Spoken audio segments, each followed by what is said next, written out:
पश्चिम Asia में युद्ध के कारण व्यावसायिक एलपीजी गैस सिलेंडरों की कमी का असर मध्य प्रदेश में इंदौर के रेस्तरां और होटलों पर लगातार पड़ रहा है।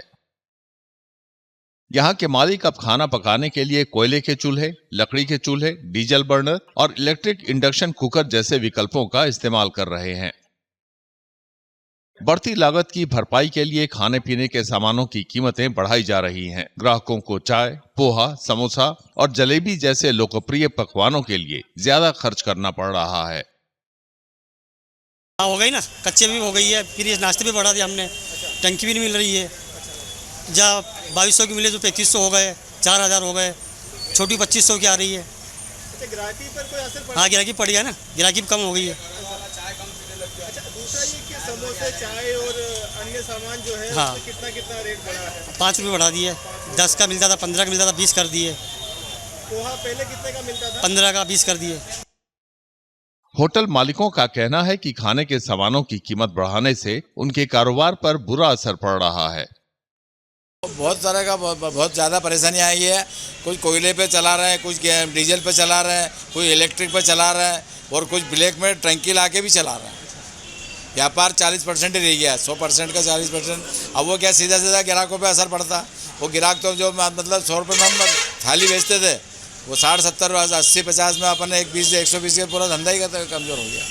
क्योंकि आम आदमी थोड़ी मतलब परेशान हो गया, बहुत ज़्यादा गैस की वजह से पूरे भारत के अंदर आप ये समझ लो कि पूरी मतलब परिवार से लेके व्यापार से लेके सभी तरह के लोग इससे त्रस्त हो गए। जब से युद्ध स्टार्ट हुआ है, गिराकी तो बहुत कम हो गई है और गिराकी के साथ साथ हर चीज़ इतनी महंगी हो गई है जिसको कस्टमरों की आवश्यकता पूरी करना असंभव हो रहा है।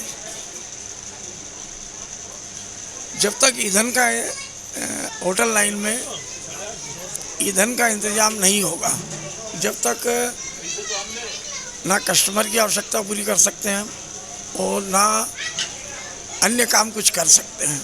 अच्छा, आज अगर हम रेट बढ़ाते हैं तो कस्टमर का माथे पे वजन पड़ता है, वो भी कोई भी व्यापारी पसंद नहीं करता है। पर मजबूरी है कि अगर हर चीज़ महंगी होगी तो हमको भी कुछ तो रेट बढ़ाना ही पड़ेगा। दूसरी ओर ग्राहकों का कहना है कि खाने के सामानों की कीमत बढ़ने के बाद वे कम मात्रा में भोजन मंगवा रहे हैं। पहले कम थे, अब बढ़ गया थोड़ा। 2-2, 4-4, 5-5 रुपए बढ़ा दिए उन्होंने, 5-10 रुपए। तो कितना अतिरिक्त इसमें आपका जो है टेस्ट बिगड़ रहा है इसमें? नहीं, उसमें वो तो हुआ है, लेकिन थोड़ी सी परेशानी आई। कस्टमर को पैसे ज़्यादा देना पड़ते हैं ना साहब। हाँ, वही तो, उनकी जेब खाली हो रही है और क्या। ग्राहक इंदौर का राष्ट्रीय वो है पोहा। हाँ, पोहा जलेबी तो राष्ट्रीय सही है। अब इसमें भी इजाफा हो जाए तो फिर आदमी कैसे करेगा? अब जो भी वो करेगा सही एडजस्टमेंट, हाफ प्लेट मांगेगा फुल की जगह, और क्या। कई ग्राहकों का कहना है कि कई होटलों के मेन्यू से खाने के कई सामान हट चुके हैं क्योंकि उन्हें पकाना बंद कर दिया गया है। इनमें ज्यादातर गैस पर पकाए जाते हैं।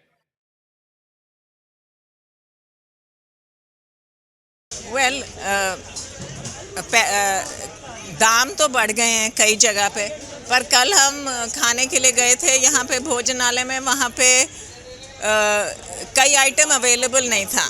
उसमें लिखा हुआ था क्योंकि गैस की कमी है, बनाना ही बंद कर दिया। ईंधन की बढ़ती लागत, गैस की सीमित उपलब्धता और खाने के सामानों की बढ़ती कीमतों के बीच इंदौर के रेस्तरां और होटल मालिकों को उम्मीद है कि पश्चिम एशिया में संकट जल्द खत्म होगा और उनका कारोबार पटरी पर लौटेगा।